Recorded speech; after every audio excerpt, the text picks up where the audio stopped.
ओम शांति। ओम शांति बाबा। आज 4 सितंबर 2025 है और आज है दिन सद्गुरुवार का। तो सद्गुरुवार के दिन हमें अपने सद्गुरु से सद्गति पानी है ना। तो सद्गति पाने की जो सबसे सरल सहज विधि है वो है कि आत्म अभिमानी स्थिति में आकर मुरली का अध्ययन करें। और उसके लिए जो सबसे सरल सहज विधि है वो है कि अपने दिनचर्या में कोई एक स्थान निर्धारित करना है और एक समय निर्धारित करना है। उस स्थान पर उस समय बड़े फुर्सत से एकदम इत्मीनान से बैठकर अपने हाथों में मुरली लेनी है। मुरली का अध्ययन शब्द व शब्द बड़ी गहराई से करना है। और जब हम इसकी अध्ययन में गहराई में उतरने लगते हैं अध्ययन करते करते, तो हम परमात्मा के चैतन्य उपस्थिति का अनुभव करते हैं।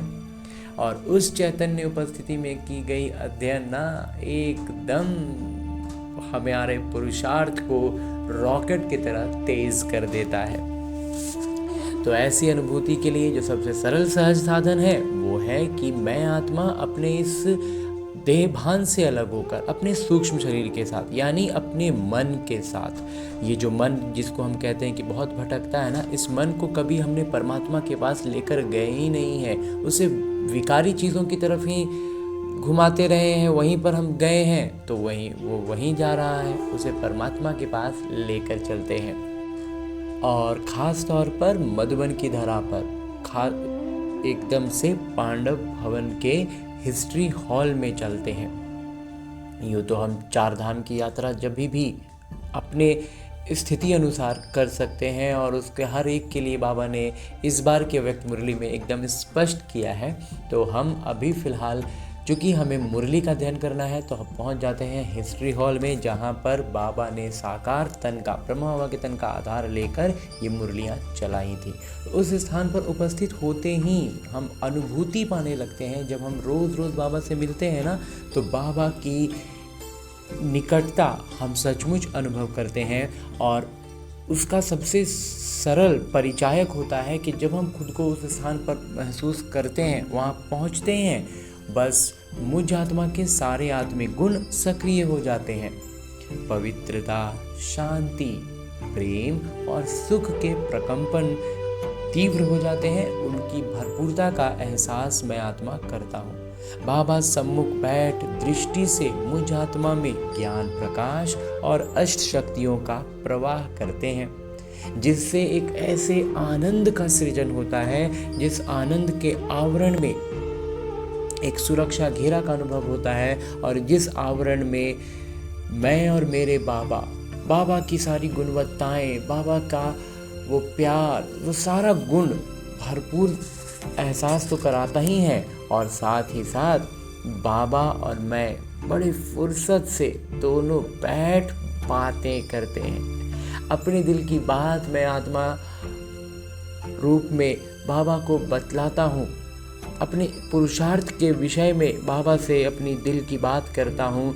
तब बाबा अपने दिल की बात इस मुरली में निहित करके मुझसे कहते हैं,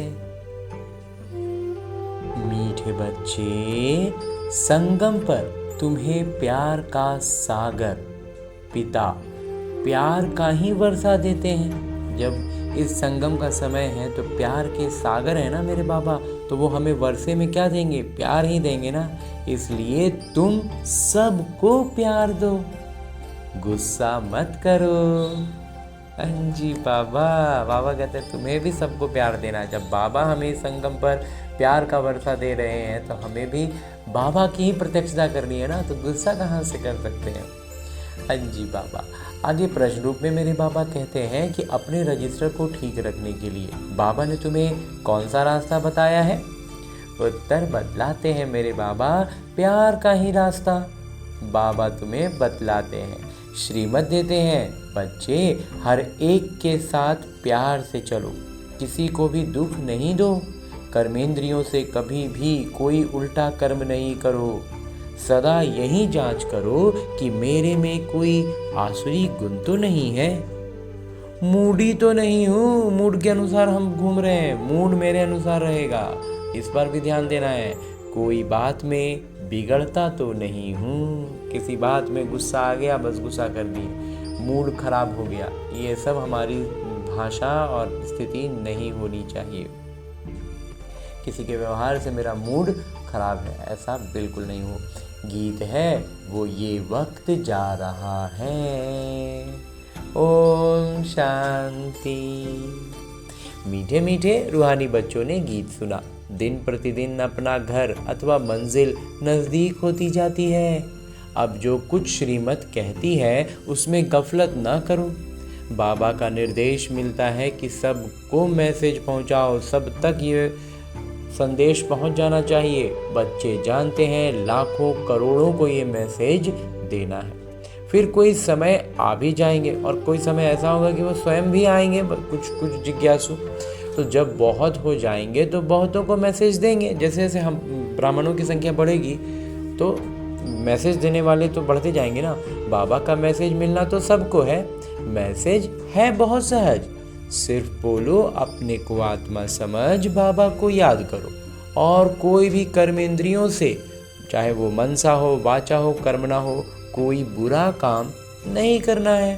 पहले मनसा में आता है तब वाचा में आता है। अभी तुमको सही गलत समझने की बुद्धि चाहिए। ये पुण्य का काम है, ये करना चाहिए। दिल में संकल्प आता है गुस्सा करें। अब बुद्धि तो मिली है, अगर गुस्सा करेंगे तो पाप बन जाएगा। बाबा को याद करने से पुण्य आत्मा बन जाएंगे। तो कोई भी परिस्थिति आए उस पर आदत है हमारी कि हम गुस्सा करते हैं, तो अब बुद्धि को सजग करना है ना, अब उस आदत को हटाना है। तो गुस्सा करेंगे तो बाबा की प्रत्यक्षता नहीं होगी। हमें बाबा की याद में रहेंगे, बाबा की गुणवत्ताओं के साथ प्रतिक्रिया देंगे तो पुण्य आत्मा बन जाएंगे, विकर्म वहीं विनाश हो जाएंगे। तो ऐसे बुद्धि की सजगता रखनी है और लगातार बाबा की याद में रहने की ये युक्ति है। तो ऐसे ही बाबा हमें स्पष्ट करते जाते हैं। तो आगे बाबा कहते हैं ऐसे नहीं, अच्छा अभी हुआ फिर नहीं करेंगे। अब एक तरीका क्या है, कुछ आत्माओं का अभी गुस्सा कर लिए, अच्छा आगे से नहीं करेंगे, फिर समय सिचुएशन आएगा फिर वहीं करेंगे। तो बाबा कहते हैं ऐसे फिर कहते रहने से आदत पड़ जाएगी। मनुष्य ऐसा कर्म करते हैं तो समझते हैं ये पाप नहीं है, सोचते हैं ना अरे हम पाप नहीं किए हैं, वो तो मेरा आदत में है ना, वो तो ऐसे है ना। बाबा कह रहे नहीं, सूक्ष्म स्तर पर भी समाप्त हो, मनसा से भी समाप्त हो, इसलिए अगर है तो वो पाप ही गिनती हो रहा है।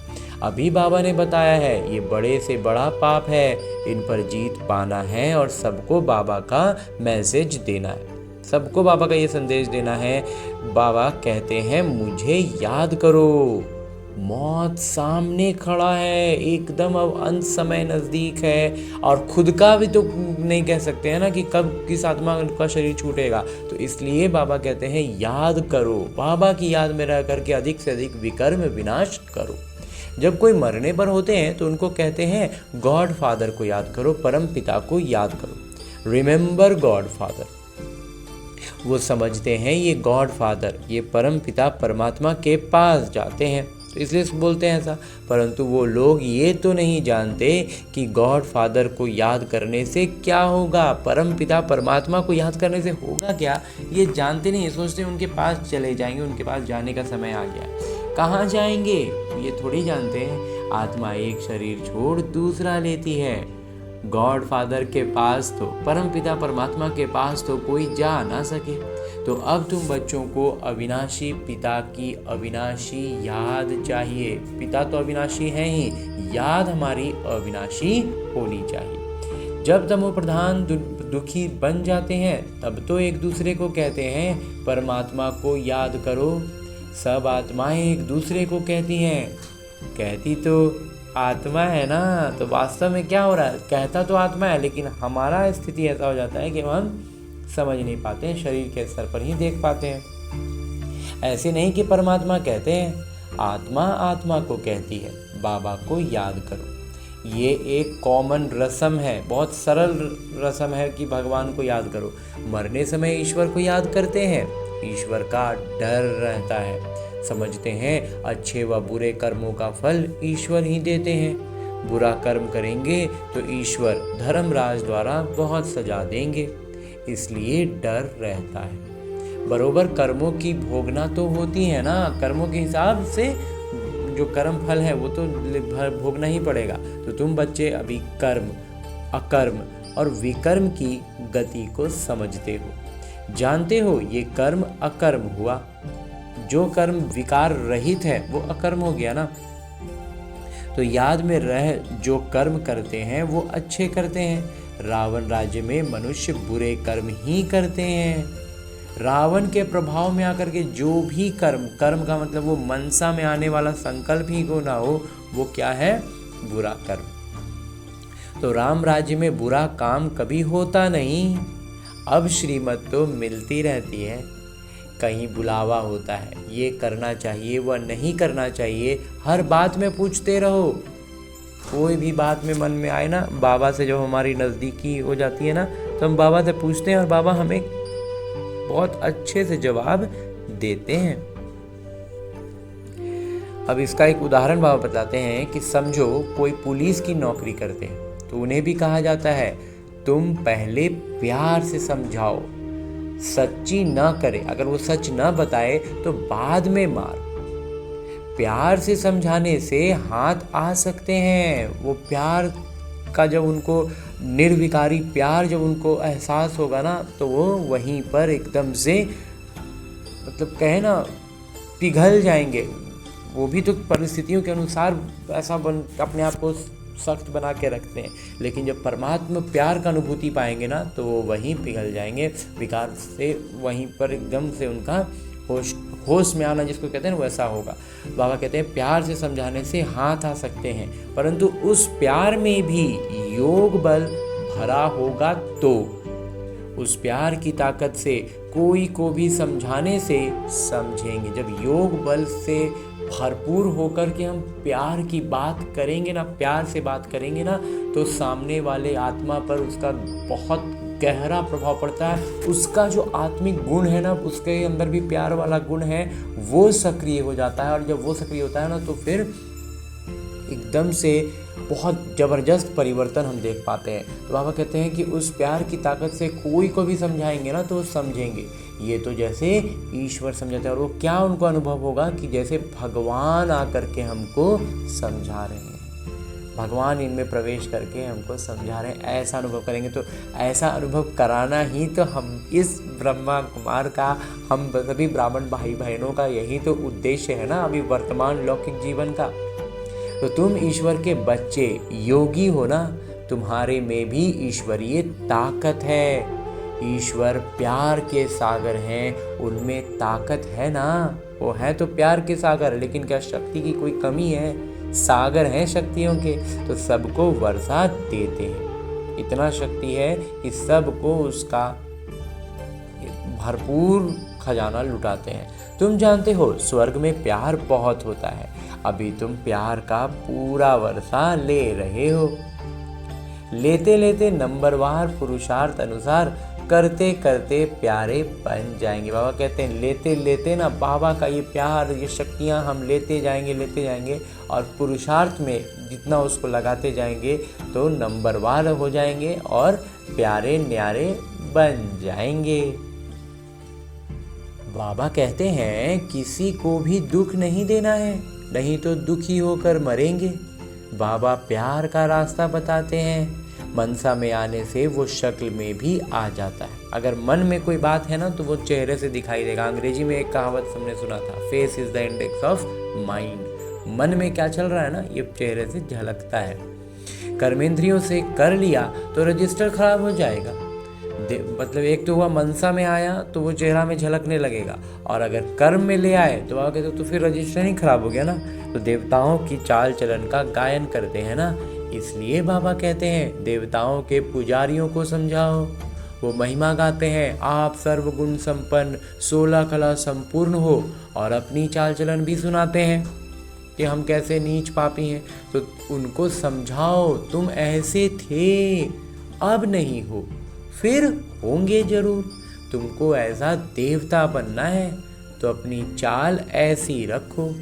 तो तुम ये बन जाएंगे। अपना चाल चलन सुधारो ना, वहाँ पहुँच जाएंगे। तो अपनी जांच करनी है। हम संपूर्ण निर्विकारी हैं। हमारे में कोई आसुरी गुण तो नहीं है, कोई बात में बिगड़ता तो नहीं हूँ, मूडी तो नहीं बनता हूँ। मूड के अनुसार, मूड किसी के कभी भी कुछ हो गया, मूड ऐसा हो गया, मूड नहीं कर रहा, मूड के हिसाब से नहीं चलना है। बाबा कहते हैं अनेक बार तुमने पुरुषार्थ किया है। बाबा कहते हैं तुमको ऐसा बनना है, बनाने वाले भी हाजिर हैं। तो कहते हैं कल्प कल्प तुमको ऐसा बनाता हूँ। कल पहले जिन्होंने ज्ञान लिया है वो जरूर आकर लेंगे। पुरुषार्थ भी कराया जाता है और बेफिक्र भी रहते हैं। ड्रामा की नूंद ऐसी है। कोई कहते हैं ड्रामा में नूंद होगी तो जरूर करेंगे। अच्छा चाट होगा तो ड्रामा कराएगा। बाबा कहते हैं कि चाट अच्छा होगा ना तो ड्रामा कराएगा। समझा जाता है उनकी तकदीर में नहीं है। पहले पहले भी एक ऐसे बिगड़ा था, एक आध आत्मा है ऐसा, तकदीर में नहीं था। बोला ड्रामा में होगा तो ड्रामा हमको पुरुषार्थ कराएगा, बस छोड़ दिया। ऐसे तुमको भी बहुत मिलते हैं। तुम्हारा एम ऑब्जेक्ट तो ये खड़ा है। बाबा कहते उद्देश्य को याद रखो ना, उद्देश्य तो सामने है। ड्रामा में पुरुषार्थ होगा तो पुरुषार्थ कराएगा नहीं। बाबा कहते चार्ट रखो ना, तुम अपना चार्ट से ही तुमको मालूम चल जाएगा कि तुम्हारा ड्रामा में क्या सीन चल रहा है। तो उसी से हमको ऊपर उठना है, उद्देश्य सामने रखना है। तो बाबा कहते हैं सीधा सीधा हिसाब है कि तुम्हारा एम ऑब्जेक्ट तो खड़ा है, बैज तो तुम्हारे पास है और वो एम ऑब्जेक्ट और कहीं नहीं, तो बैज में तो रहता है। जैसे अपना पोता मेल देखते हो तो बैज को भी देखो, अपनी चाल चलन को भी देखो। कभी भी क्रिमिनल आंखें ना हो, विकार ना है दृष्टि में, मुख से कोई एविल बातें ना निकले और ना मुख से कोई अपशब्द निकले, कोई बुरी बात, कोई विकारी बात निकले। एविल बोलने वाला ही नहीं होगा तो कान सुनेंगे कैसे, और फिर हम बोलेंगे नहीं तो सुनेंगे भी नहीं। तो सतयुग में सब दैवी गुण वाले होते हैं। एविल कोई बात होती नहीं, कोई भी विकारी आसुरी बात होती नहीं। इन्होंने भी प्रारब्ध बाबा द्वारा ही पाई है। और वो जो देवी देवताओं के बारे में हम सुनते हैं वो आखिर भगवान से, परमात्मा से ही इन्होंने ये प्रारब्ध पाया। ये तो सबको बोलो, बाबा को याद करो तो विकर्म विनाश हो जाएंगे और एकदम सरल रूप से होते हैं। इसमें नुकसान की कोई बात नहीं। संस्कार आत्मा ले जाती है। सन्यासी होगा तो फिर सन्यास धर्म में आ जाएगा। वृक्ष तो उनका बढ़ता रहता है ना। इस समय तुम बदल रहे हो, मनुष्य ही देवता बनते हैं। सब कोई इकट्ठे थोड़े ही आएंगे फिर नंबरवार। ड्रामा में कोई बगैर समय एक्टर थोड़े ही स्टेज पर आता है। मंच पर कोई भी कलाकार होता है, वो उसका जब समय होता है, जब नाटक में, तब वो आता है। अंदर बैठे रहते हैं। जब समय होता है तो बाहर मंच पर आते हैं किरदार निभाने। वो है हद का नाटक, ये है बेहद का। बुद्धि में है हम एक्टर्स को, हम कलाकारों को अपने समय पर आकर अपना किरदार निभाना है। ये बेहद का बड़ा वृक्ष है। नंबरवार आते जाते हैं। पहले पहले एक ही धर्म था, सभी धर्म वाले तो पहले आ ना सके। पहले तो देवी देवता धर्म वाले ही आएंगे किरदार निभाने, सो भी नंबरवार। झाड़ के राज को भी समझाना है। बाबा ही आकर सारे कल्प यानी वृक्ष का ज्ञान सुनाते हैं।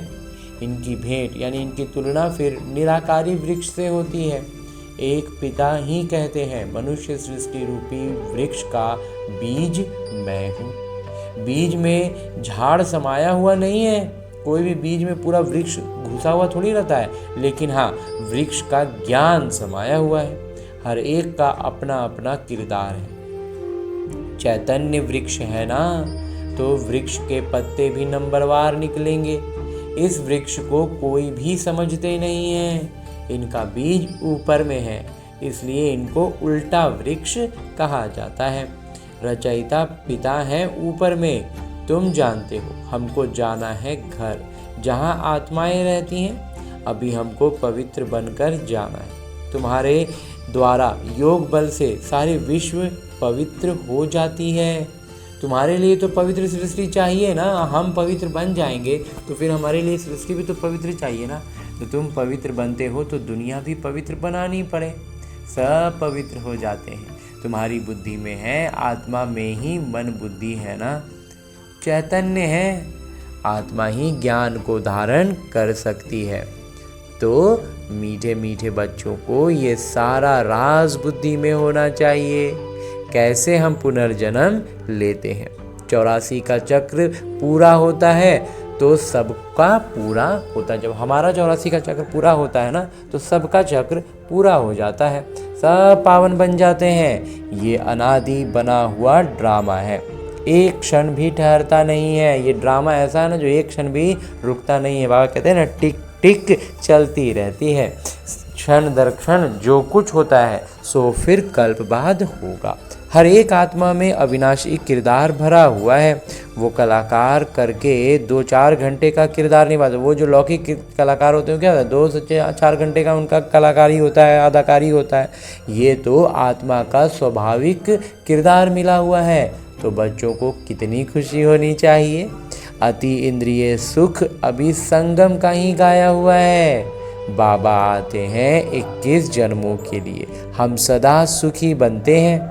खुशी की बात है ना, हमारे भगवान से हमारी मुलाकात हो गई, भगवान हमको मिल गए तो 21 जन्मों के लिए हमें सुखी बना रहे हैं। तो ये खुशी की बात है ना।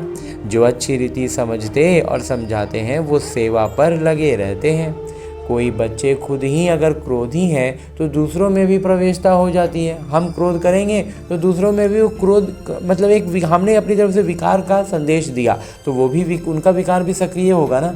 हम आत्मिक गुणों की संचार करेंगे तो उनके भीतर भी आत्मिक गुण स्फुटित होता है। तो बाबा कहते हैं ताली 2 हाथ से बजती है। अगर हम क्रोध किए, हमने क्रोध में कुछ भी बात कही तो उनके भीतर भी क्रोध जागृत होगा ना। वहाँ ऐसे नहीं होता। बाबा कहते हैं लेकिन स्वर्ग में ऐसा थोड़ी होगा। यहाँ तुम बच्चों को शिक्षा मिलती है तो इसी बात को हमें सजग होना है। ज्ञान मिला है तो ऐसा ध्यान रखना है ना अपने अंदर। तो कोई क्रोध करे तो तुम उन पर फूल चढ़ाओ। हम अपनी तरफ से प्यार का संचार करेंगे तो उनके भीतर भी प्यार स्फुटित होगा। प्यार से समझाओ, ये भी एक भूत है, बहुत नुकसान कर देंगे। क्रोध कभी नहीं करना चाहिए। सिखलाने वाले में तो क्रोध बिल्कुल नहीं होना चाहिए। नंबरवार पुरुषार्थ अनुसार करते रहते हैं। किसी का तीव्र पुरुषार्थ होता है, किसी का ठंडा। ठंडे पुरुषार्थ वाले जरूर अपनी बदनामी करेंगे, खुद तो बदनामी करेंगे, दूसरों का भी करा देंगे, पूरे इस परिवार का करा देते हैं तो करेंगे। कोई में क्रोध है तो जहाँ जाते हैं वहाँ से निकाल देते हैं। कोई भी बदचलन वाले रह नहीं सकते। इम्तिहान जब पूरा होगा तो सबको पता पड़ेगा कौन कौन क्या क्या बनते हैं। सब साक्षात्कार होगा। जो जैसा कर्म करते हैं उनकी ऐसी महिमा होती है। जिसका जैसा कर्म होगा महिमा उसकी वैसी ही होगी। तुम बच्चे ड्रामा के आदि मध्य अंत को जानते हो। तुम सब अंतर्यामी हो। आत्मा अंदर में जानती है ये सृष्टि चक्र कैसे फिरता है। सारे सृष्टि के मनुष्यों की चाल चलन का, सब धर्मों का तुम्हें ज्ञान है। उनको कहा जाएगा अंतर्यामी। आत्मा को सब मालूम पड़ गया। ऐसे नहीं, भगवान घट घट वासी हैं। उनको जानने की क्या दरकार है। वो घट घट की जानकारी रख के क्या करेंगे, उनको क्या दरकार, क्या है लगा हुआ। वो तो अभी भी कहते हैं जो जैसा पुरुषार्थ करेंगे ऐसा फल पाएंगे। मुझे जानने की क्या दरकार है। जो करता है उसकी सजा भी खुद पाएंगे। ऐसी चलन चलेंगे तो अधम गति को पाएंगे। पद बहुत कम हो जाएगा। इस स्कूल में तो नापास हो जाते हैं तो फिर दूसरे वर्ष पढ़ते हैं। लौकिक में तो जो होता है, कोई क्लास में फेल हो गया तो दूसरा साल फिर उसको रिपीट करता है। ये पढ़ाई तो होती है कल्प कल्पांतर के लिए। अब ना पढ़ें तो कल कल्पांतर नहीं पढ़ेंगे। ईश्वरीय लॉटरी तो पूरी लेनी चाहिए ना। तो इन जिनको परिचय मिल गया ना फिर वो पुरुषार्थ ना करें, ये तो बहुत गलत हो जाएगा। तो ये बातें तुम बच्चे समझ सकते हो। जब भारत सुखधाम होगा तब बाकी सब शांति धाम में होंगे। जब हम सब सुख धाम में सुख का आनंद लेंगे तो वो शांति धाम में पड़े होंगे। बच्चों को खुशी होनी चाहिए। अब हमारे सुख के दिन आते हैं। दीपमाला के दिन नज़दीक होते हैं तो कहते हैं ना, बाकी इतने दिन हैं, फिर नए कपड़े पहनेंगे। जब दिवाली नज़दीक आती है तो दिवाली की तारीख पर कहते हैं कि अब बस दिन नज़दीक आ रहा है, अब हम नया नया कपड़ा लेंगे। तुम भी कहते हो स्वर्ग आ रहा है, हम अपना श्रृंगार करें तो फिर स्वर्ग में अच्छा सुख पाएंगे। तो अब किसका श्रृंगार करना है? अपनी आत्मा का। अब किससे श्रृंगार करना है? अपने गुणों से। तो साहूकार को तो साहूकारी का नशा रहता है। मनुष्य बिल्कुल घोर नींद में है, फिर अचानक पता पड़ेगा ये तो सच कहते थे। सच तो तब समझें जब सच का संग हो। सच को सच समझने के लिए सच का संग भी तो होना चाहिए ना। तो इसीलिए याद जो होता है ना, वो संग का एहसास कराता है। तुम अभी सच के संग में हो। तुम सत्य बनते हो सत्य पिता द्वारा, वो सब असत्य बनते हैं असत्य द्वारा, रावण द्वारा। तो अभी कंट्रास्ट भी छपा रहे हैं कि भगवान क्या कहते हैं और मनुष्य क्या कहते हैं। मैगजीन में भी डाल सकते हो। आखिरी विजय तो तुम्हारी ही है। जिन्होंने कल्प पहले पद पाया है वो जरूर पाएंगे। ये सर्टेन है, ये एकदम निश्चित है। जिनका जो पद है ना, वो उस पद तक जाने के लिए उनके भीतर अपने आप सजगता आने लगेगी। वो मतलब उनकी बुद्धि में ना बिंदुएं कि मंथन उनको करने का बड़ा उनमें उनको एक तरह से कहें तो रुचि आएगी इस पढ़ाई में। और जितना ज़्यादा फिर रुचि आएगी, पढ़ाई पढ़ेंगे, पढ़ाई जितना अच्छा पढ़ते जाएंगे, पद ऊंचा मिलता जाएगा। बाबा कहते हैं जिन्होंने पद पाया है वो जरूर पाएंगे और ये निश्चित है। वहाँ अकाली मृत्यु तो होता नहीं, आयु भी बड़ी होती है। जब पवित्रता थी तो बड़ी आयु थी। पतित पावन परमात्मा पिता हैं तो जरूर उन्होंने ही पावन बनाया होगा। श्री कृष्ण की तो बात शोभती नहीं। पुरुषोत्तम संगम युग पर श्री कृष्ण फिर कहाँ से आएंगे? वहीं फीचर्स वाले मनुष्य तो फिर होते नहीं। एकदम हूबहू सारा गुणवत्ताएं मिल जाए, बाबा कहते ऐसा होता नहीं, क्योंकि जन्म बदलते जा रहा है तो गुण हमारे घटते जाते हैं ना, कलाएं कम होती जाती हैं। तो 84 जन्म, 84 फीचर्स, 84 एक्टिविटी, ये बना बनाया खेल है। उसमें फ़र्क नहीं पड़ सकता। ड्रामा कैसा वंडरफुल बना हुआ है। आत्मा छोटी बिंदी है, उसमें अनादि किरदार भरा हुआ है। इसको कुदरत कहा जाता है। मनुष्य सुनकर वंडर खाएंगे, उनको आश्चर्य लगेगा ये सब बातें अगर हम डायरेक्ट सुनाते। परंतु पहले तो ये पैगाम देना है कि बाबा को याद करो, वही पतित पावन है, सर्व के सद्गति दाता है। सतयुग में दुख की बात होती नहीं, कलयुग में तो कितना दुख है, परंतु ये बातें समझने वाले नंबरवार हैं। बाबा तो रोज समझाते रहते हैं, तुम बच्चे जानते हो शिव बाबा आए हुए हैं हमको पढ़ाने, फिर साथ ले जाएंगे। साथ में रहने वालों से भी बांधेलियाँ ज़्यादा याद करती हैं। बांधेलियों को बाबा कहते हैं वो याद ज़्यादा करती हैं, वो ऊंच पद पा सकती हैं। ये भी समझ की बात है ना। बाबा की याद में बहुत तड़पती हैं। बाबा कहते हैं बच्चे याद की यात्रा में रहो, दैवी गुण भी धारण करो तो बंधन कटते जाएंगे, पाप का घड़ा खत्म हो जाएगा। बाबा कहते हैं दैवी गुण धारण करते जाओ तो बंधन कटेंगे, विकर्म विनाश होंगे, पाप का घड़ा फूट जाएगा, खत्म हो जाएगा, समाप्त हो जाएगा, सिर से हट जाएगा। अच्छा, मीठे मीठे सिखिलते बच्चों प्रति माता पिता बाबा का याद प्यार और आशीर्वाद। रूहानी बाबा की रूहानी बच्चों को नमस्ते।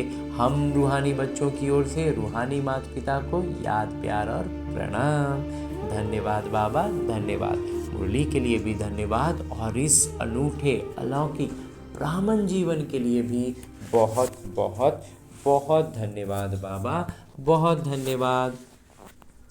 आगे आज की मुरली से लिए गए वो प्रमुख बिंदु हैं जिन्हें हमें अपनी ब्राह्मण जीवन में धारण करने हैं। और ब्राह्मण सो फरिश्ता, फरिश्ता सो देवता बनना है। उसके लिए जो सबसे पहली बिंदु ली गई है वो है अपनी चाल चलन देवताओं जैसी बनानी है। कोई भी एविल बोल, विकारी बोल मुख से नहीं बोलने हैं। ये आँखें कभी क्रिमिनल ना, और आँखों से कभी किसी के विकार पर दृष्टि न जाए। किसी को भी न विकारी दृष्टि से देखना है और न उनके विकारों को देखना है। तो इस बात की सजगता रखनी है। दूसरा है, क्रोध का भूत बहुत नुकसान करता है।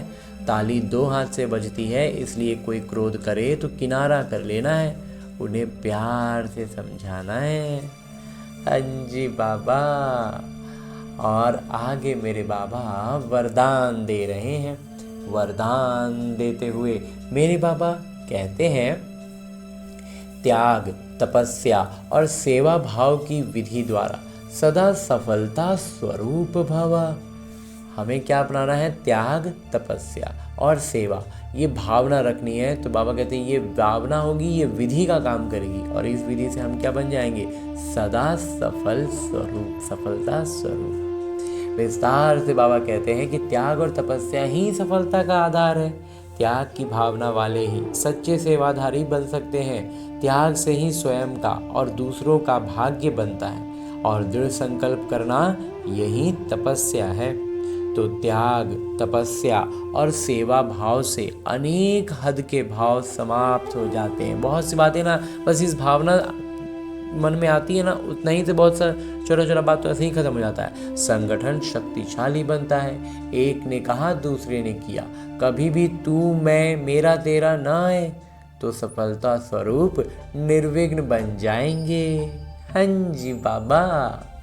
और आगे स्लोगन है, मुरली का उपदेश है कि संकल्प द्वारा भी किसी को दुख न देना, संकल्प से भी किसी को दुख नहीं देना, यही संपूर्ण अहिंसा है। तो अहिंसा का मतलब बाबा आज हमारे लिए एकदम स्पष्ट कर दिए कि किस स्तर तक हमें दुख नहीं देने की बात रखनी है।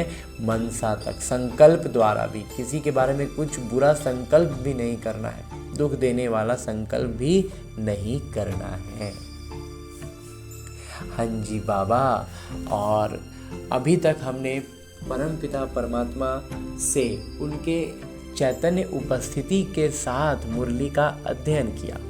अब उनकी इसी अव्यक्त स्थिति में स्थित रहकर दिए गए इशारे को हम अध्ययन करते हैं, जिसमें बाबा कहते हैं कि अब लगन की अग्नि को ना प्रज्वलित कर योग को ज्वाला रूप बनाओ।